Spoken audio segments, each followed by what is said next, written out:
The cold isn't just a temperature, it's a presence. It sits in the room with you, heavy and patient. You open your eyes, and the ceiling of your Moscow apartment stares back, cracked and yellowed from decades of cigarette smoke. It's 3 a.m. Not because you're a night owl, but because the FBI surveillance satellite makes its pass right now, and the dead drop signal window is open for exactly 6 minutes. You swing your legs out of bed. The floorboards groan under the cheap rug. You're not Alexei Volkov when you wake up. You're just a machine, booting up. Your handler's voice echoes in the back of your skull from the briefing 6 years ago, your legend must breathe. Or you stop breathing. You reach for the pack of Belomorkanal cigarettes, the Soviet-era papyrosa that smells like burning trash. You hate them. But Alexei loves them. So you light one, the acrid smoke filling your lungs, and you become him. The bathroom mirror is a liar. You stare at the reflection. Ash blonde hair, slightly too long. A faded scar slicing through the left eyebrow from a bar fight in Vladivostok, a fight you started intentionally to build a reputation. You splash freezing water on your face. No flinch. The pipes groan. You repeat the cover story silently, lip syncing. Born in Nizhny Novgorod. Parents died in a car crash, 1998. Raised by an uncle who drank himself to death. You recite it until it feels more real than your actual childhood in Ohio. You can't just know the legend, you have to feel the grief. When you think of your uncle, you actually picture a man. You've given him a face, a smell, a laugh. That's the secret. If you don't believe the lie, a polygraph is the least of your worries. The babushka next door who watches you leave every day is far more dangerous than the FSB. Your cover is an import-export business. Mostly export. You move agricultural equipment to shell companies in Kazakhstan, but mostly, you move secrets. Your office is a dim, dusty hole on the second floor of a Khrushchev-era building. You arrive at 9:01 a.m. Exactly 1 minute late. Not too early to look eager, not too late to look lazy. The guard, a retired MVD officer named Oleg with a nose like a burst tomato, grunts at you. Volkov. The elevator is dead again. It's a test of mood. You grunt back, when is it not? This country runs on two things, corruption and broken elevators. Oleg laughs, a wet, rumbling cough. You passed the test. Being a spy in Russia isn't about stealing the nuclear codes, it's about calibrating your cynicism perfectly. You have to complain like a native, with a weary resignation that borders on pride. Optimism is suspicious. Enthusiasm is an American trait. You have eliminated both from your vocabulary. The morning is paperwork. Real paperwork. You actually have to run this failing business to some degree. You stare at a shipping manifest, but your mind is cataloging the radio frequencies bleeding through the old transistor radio on the filing cabinet. A burst of static, a sudden silence, then a repeating number sequence in a monotone voice, a number station. You don't write the numbers down. You just let them burn into your short-term memory, a cipher that changes every day.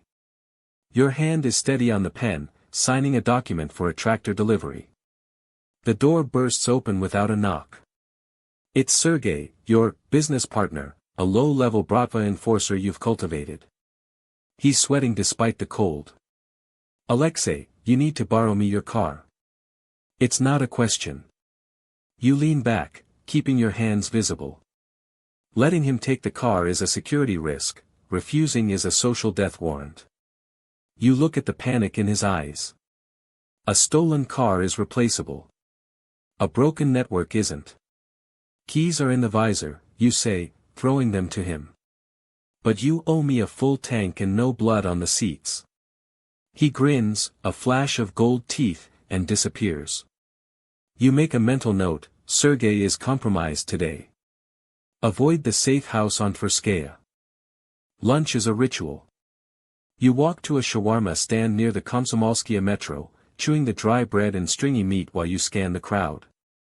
Spotting surveillance is a chess game. You see a man in a gray coat reading a newspaper. He's been on the same page for 3 minutes. You don't look at him again. You light a cigarette, using the reflection in a parked car's side mirror to confirm he's moved 20 yards down the block. Is he FSB? Maybe. Is he just a bored husband waiting for a mistress? Maybe. You operate on the assumption that everybody is watching. Your phone buzzes. It's a text from a contact you know only as pilot. The message reads, "You still interested in those old Soviet vinyls?" It means the package is ready for extraction. You reply with a typo. Duh, but the quality is terrible. Translation: under heavy heat, delay handoff by 72 hours. You crush the paper wrapper and toss it into the bin. The man in the gray coat has vanished. You don't feel relief. Relief is a vulnerability. The afternoon bleeds into the evening. The sun dies around 4 p.m. here in the winter, plunging the city into a blue darkness. You're back in the apartment. The silence is deafening. This is the real mission, the solitude. You can't have real friends. You can't have a lover. You have a cat, a stray mottled orange thing you call comrade, but even the cat is an asset. It makes you look less like a lone psychopath. You sit in the dark, polishing your Makarov pistol, stripping it, cleaning it, reassembling it. Muscle memory. Outside the window, you hear a car backfire, a sound almost identical to a distant gunshot. In Ohio, you'd flinch. Here, you don't. You've recalibrated your survival instincts. Tonight, you have a meeting at an underground bar called The Bunker. You have to be Volkov. You have to be drunk, loud, and harmless. You take a deep breath, exhaling the spy and inhaling the smuggler. You put on the heavy leather jacket, the armor of the persona, and step out into the frozen, watching night. The stairwell of your building smells like boiled cabbage and damp concrete. You take the steps slowly, deliberately. Not cautious, that would look like fear. Just the measured pace of a man who owns his space. Your footsteps echo, a steady rhythm that announces your presence. Surprising someone in a stairwell in Moscow is how accidents happen. You push open the heavy steel door to the street, and the cold hits you like a physical blow. It's the kind of cold that freezes the inside of your nostrils instantly. You light a cigarette. Not for the nicotine, for the glowing ember. In the dark, a man smoking is just a man smoking. A man standing still doing nothing is a threat or a target. You are neither. You are just a silhouette, leaning against a wall, the tip of your cigarette a tiny orange star in the blackness. You wait exactly 2 minutes, scanning the street. Nothing moves except a plastic bag tumbling across the asphalt. You begin the walk to the bunker. The metro is a cathedral of exhaustion. You descend into the marble halls, past the bronze statues of workers and soldiers frozen in heroic poses. The chandeliers overhead are a strange, Soviet opulence, glittering down on faces that look like they've been carved from tired clay. You swipe your Troika card, merging with the river of bodies. You don't stand out because everyone here is trying not to stand out. You board the train, find a spot against the doors, and you watch. You watch the reflections in the dark glass. You watch the hands in pockets. You watch the shoes. Shoes tell you everything. An expensive suit with scuffed, cheap shoes is a junior analyst pretending. Polished military boots on a civilian are never a civilian. You catalog 3 faces, 2 bags, 1 nervous twitch in a man's jaw. The train screeches into the next station. The doors open. The man with the nervous twitch gets off. You stay on. Paranoia is not a flaw in this line of work, it's the operating system. You surface again near the industrial district. The buildings here are brutalist, gray monoliths that look like they were designed by someone who hated joy. The bunker is exactly what it sounds like, a bar in a repurposed Cold War bomb shelter, down a flight of slick, uneven steps. There's no sign. If you know, you know. If you don't, you walk past. You push open the heavy iron door, and the heat and noise swallow you. Cigarette smoke hangs in a thick, swirling cloud. Some terrible Russian pop song blares from a tinny speaker. Men with thick necks and thicker accents argue over a game of billiards.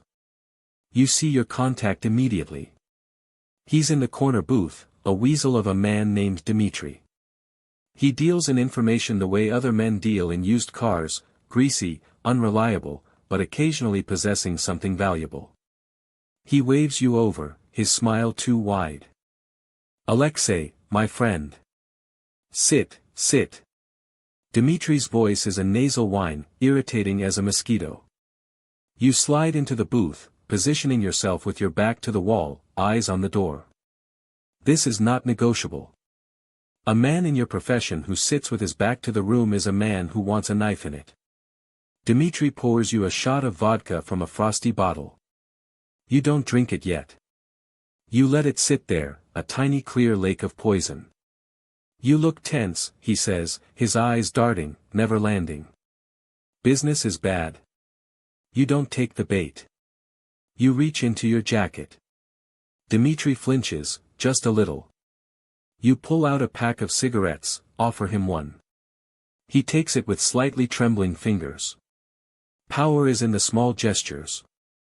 You light his cigarette, then your own. You let the silence stretch. Silence makes amateurs nervous. Nervous men talk. Dmitri talks. He tells you about a shipment manifest that went missing from a military logistics depot in Rostov. He doesn't know what was on it, but someone very high up is very angry about it. You file this away.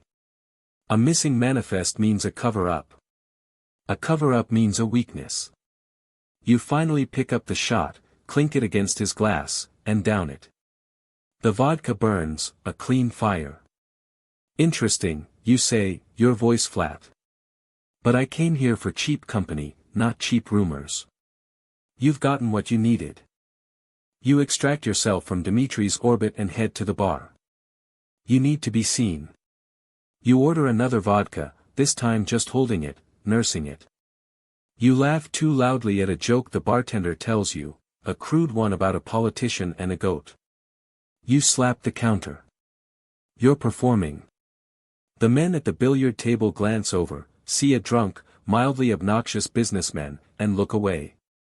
You are painting a portrait of yourself in broad, sloppy strokes. You complain about taxes. You complain about the roads. You bet a small sum on a game of billiards and lose deliberately, cursing loudly. Every minute you spend here, building this facade, is a minute of insurance. If anyone asks about Alexei Volkov tomorrow, a dozen witnesses will describe a loudmouth with a weak tolerance. No one will describe a ghost. You feel the weight of the tiny micro SD card sewn into the lining of your jacket collar. Dmitri's digital tradecraft was abysmal, but his information was on a physical drive he slipped you during the cigarette exchange. By morning, it will be encrypted and bouncing off a server in Estonia. But for now, you need to stay until you are unremarkable. You order a third drink. You don't touch it. The street outside the bunker is quieter now. Deeper into the night, the city has shed its chaos and retreated into a frozen stillness. Your breath plumes in front of you, a ghost escaping your lungs. The vodka you didn't drink sits warm in your stomach, but your head is crystal clear. You played the part perfectly. Too perfectly. A shiver runs down your spine that has nothing to do with the cold. The absence of something is a presence too. There's no car idling with its lights off. No shadow lingering too long near the metro entrance. But the nape of your neck prickles. It's the sixth sense you stopped trying to explain years ago. You don't ignore it. You never ignore it. You take a left instead of a right, deviating from your planned route home. If someone is trailing you, they'll have to react. If they react, you'll see it. You walk 3 blocks, then stop abruptly to tie your bootlace on a deserted corner. Nothing. The city holds its breath. You straighten up, and you keep walking, but the feeling doesn't fade. It just burrows deeper. You decide on a surveillance detection route, an SDR, the kind that would look insane to a civilian but is just Tuesday for you. You enter a 24-hour convenience store, a harsh fluorescent box that smells of old bread and floor cleaner. You browse the shelves with the deliberate indecision of a drunk man looking for snacks. Through the reflection of the refrigerated drinks, you watch the street. A man in a heavy coat walks past. He doesn't glance in. Too casual. You buy a bottle of water, pay with cash, and exit through a side door into an alley. The alley spits you out onto a parallel street. You double back, heading north, then cut through a courtyard where children's swings creak in the wind, their chains groaning a lonely song. You vault a low fence, land silently in a crouch. You wait. 1 minute. 2. The only sound is your own heartbeat, a steady percussion reminding you you're still alive. The feeling begins to ebb. Perhaps it was just the vodka. Perhaps it was just the ghost of all the other nights, all the other close calls, whispering warnings in your ear. You straighten your jacket and head for the safe apartment, the one not registered in any name, the one where you keep the emergency sat phone buried in a pot of fake ferns. The apartment is a shoebox. A bed, a chair, a table with one leg slightly too short. The air is stale, and used. You lock the door behind you, slide the deadbolt, and wedge the wooden chair under the handle. It's not much, but it will buy you seconds. Seconds matter. You retrieve the sat phone from the fern, the dirt under your fingernails grounding you in the mundane even as you prepare to cross a digital border. You don't turn on the lights. The glow of a screen can be seen through curtains. You work in the dark, fingers moving by touch, assembling the encrypted uplink. The micro SD card slides into the adapter with a satisfying click. You type the message, a burst transmission that will compress and fire in under 2 seconds. Spectre to Watchtower. Package acquired. Contents suggest logistics anomaly in Southern District. Transmitting data. Awaiting confirmation. You hit send. The data streams out into the ether, leaping from satellite to satellite, untraceable by the time it lands in Langley. You dismantle the rig immediately, tucking the pieces into the false bottom of a ratty suitcase. The sat phone goes back into the dirt. You sit on the edge of the bed, in the absolute blackness, and you allow yourself exactly one deep breath. Just one. The mission tonight was a success. The man in the heavy coat remains a mystery. The missing manifest in Rostov is now a puzzle for analysts on the other side of the world. You should feel satisfaction. Instead, you feel the weight of the silence. It presses in, a physical mass. In this room, you are not Alexei the drunk. You are not Spectre the asset. You are just a man, sitting alone in a dark room in a hostile country, and no one in the world knows where you truly are. The loneliness is a void. You fill it by checking the Makarov under your pillow. Still there. Safety on. Round in the chamber. You lie back, still in your jacket and boots. You won't sleep. You'll rest your eyes, drifting in a shallow, vigilant haze, waiting for the gray dawn to seep through the curtains and resurrect Alexei Volkov for another day of lies. The machine reboots. The mission continues. The ghost remains unseen.